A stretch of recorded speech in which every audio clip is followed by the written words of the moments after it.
You know, come whatever may, we may have doubt about the whole universe, doubt about the closest relationship of our family members. We may also have absolute faith, but the doubts are piling up on various things on the world and we like to check it out. This doubt we do not have about me, myself, I. I have no doubt about that I exist. So this mysticism of I, who's this I? So, who am I? You remember I told you a short while ago in the reel that I shall make it very simple and clear it with the divine grace of the great Rishis, Masters and the Divine Mother of the Universe. It is not complicated and it has been very simply laid down for us. Who is this I? You know, this right now you have this feeling, I am listening, I am sitting, I am watching. Who's that I? Generally speaking, the moment you say I, you will straight away say, I is this. Who is this? Our body has a name, Robbin Ghosh, and has got a form, has got a gender, male, female, structure, fair, dark, and has got function. Nama, Rupa, Vabhuhara in Sanskrit, name, form and function. I has got that. And we think that is who I am. But on the other hand, now mysticism of the I is, you hear it from the great motivators saying what? I can do anything. Everything is possible. You hear, as per Upanishads, Upanishad goes ahead and says, I am that. Tat Tvam Asi. If I am that, why am I suffering? So, this suffering or having limited joy, not infinite, but Upanishad goes ahead and says, if you want infinite possibilities in your life, meaning what? Whatever you want will be there with you. Upanishad says, know yourself. Paramahansa Ramakrishna, Vivekananda's guru, says in Bengali, Manush নিজেকে জানতে পারলে ভগবানকে চিনবে. In Bengali it means the moment man realizes who is this I, he will realize God, attain Paramahansa. Now, it's not confusing, very simple. Samashti Ajnana Uparati Chaitanya, a very simple sloka. It's to go ahead and say that if from ignorance you understand the reflective consciousness, which I talked a little while ago, and I told you I'll make it very simple. An example would help. Imagine the sun and the moon. Sun is powerful, extremely. And imagine it's a dark night, so-called, but full moon. So the moment there is full moon and in a cloudless sky, full moon is brightly shining. 5th of May was Buddha Jayanti, full moon. But do you think, just think, did you ever tell your friend, boyfriend, girlfriend, husband, wife, children, colleagues, did you tell them by looking at the moon, what beautiful sunlight? No, we say what beautiful moonlight. This is Samashti Ajnana Uparati Chaitanya. We have to understand that ignorance. Now, that moonlight you and I know technically, theoretically, scientifically, that it doesn't exist. It's the sun's light which falls on the moon and shines up the earth. And at night, if there are no other electrical light, we do our work with the help of that moonlight. We cannot say it is moonlight, it is sun's light. But we never say, we are unconscious of that power of the consciousness. That power of the sun's light on the moon. Technically we know, but we don't think of it this way. Same way you and I don't think of it. That who is this I? So what is the example here? Think. In a way, moon has a right to say it is moon's light. I'm contradicting my earlier statement because practically, just think, logically, if moon was not there, where will sun's light fall on? How will the moonlight come into the earth? There is no moon, so no moonlight. So moon has to be there. The moon can take a right to say it is moon's light. Yes, I'm reflecting sun's light. I'm helping the earth. Be that as it may. Now look at it very simply.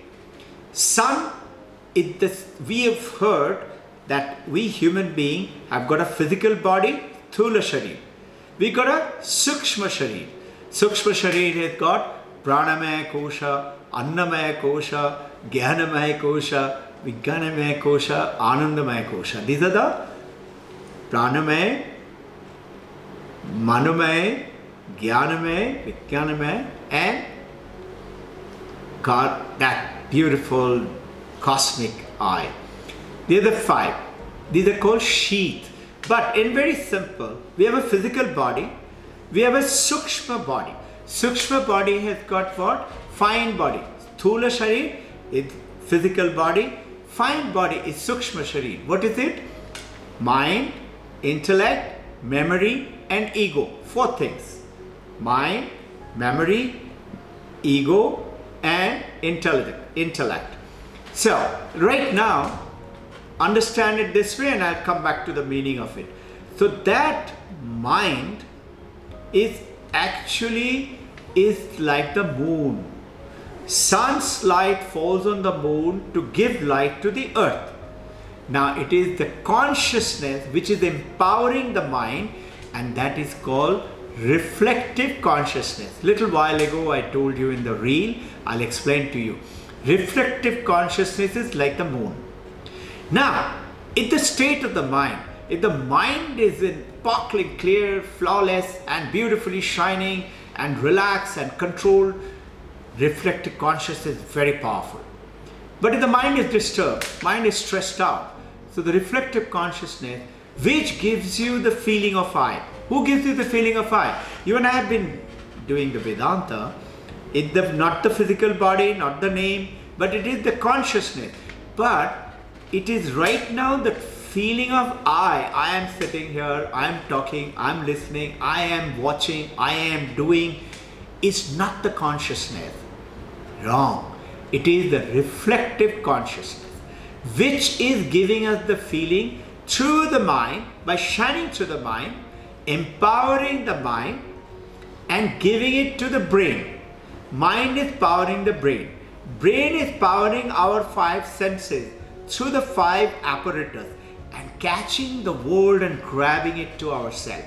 I see you, I see the world, I see the mountain, I see the dolphin, I see the dog. It comes to me how? Because I see it, because I hear of it, and touch, taste and smell. 5 senses. I grab the world.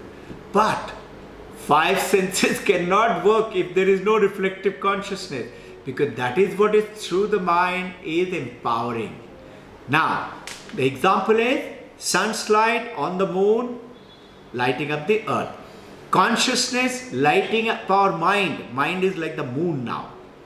And lighting up our brain and the functions and feeling of I. Feeling of I.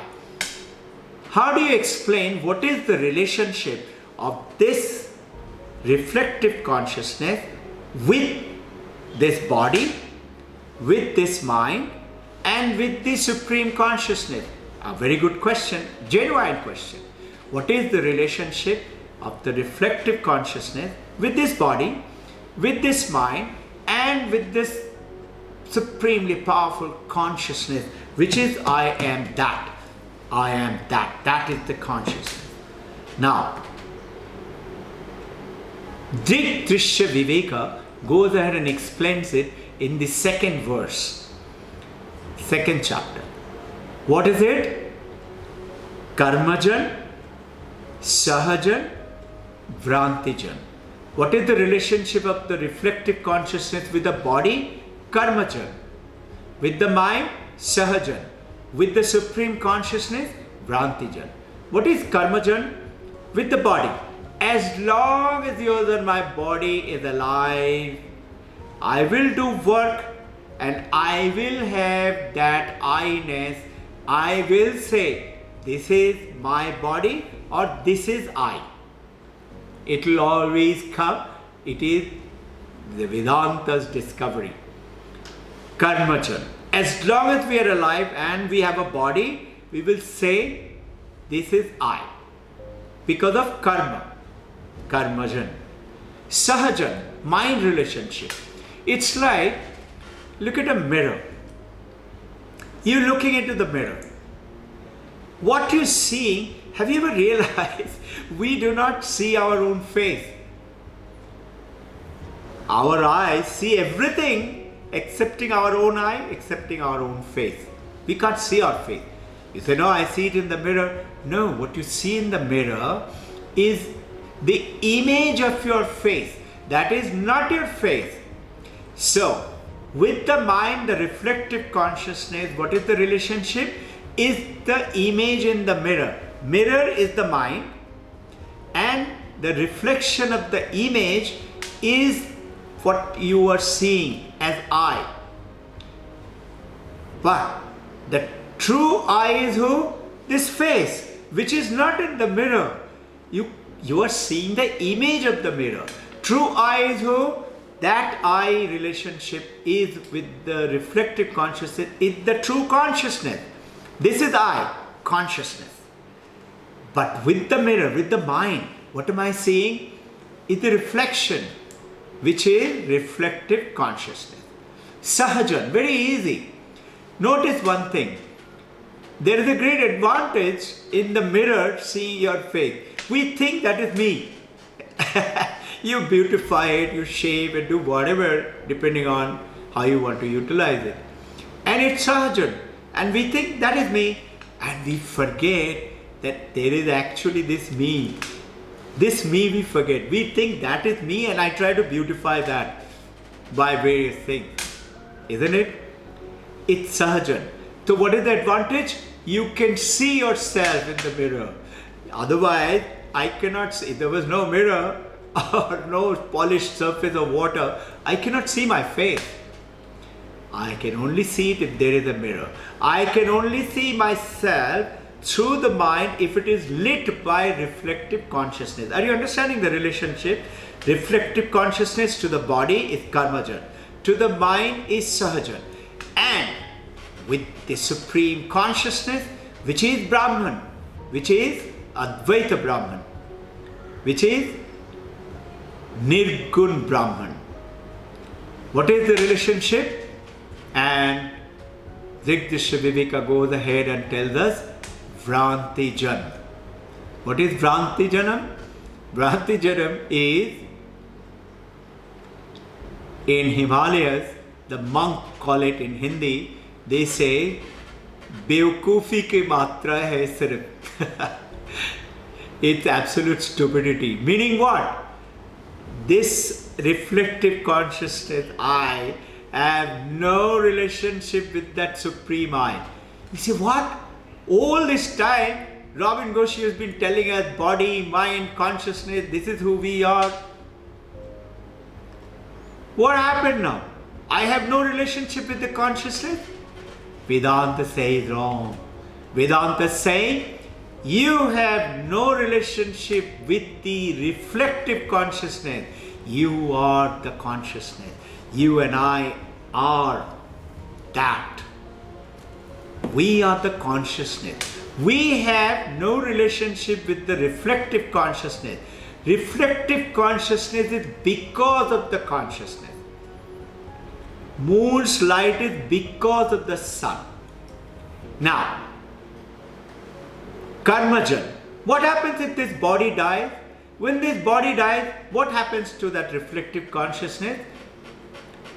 It is also gone.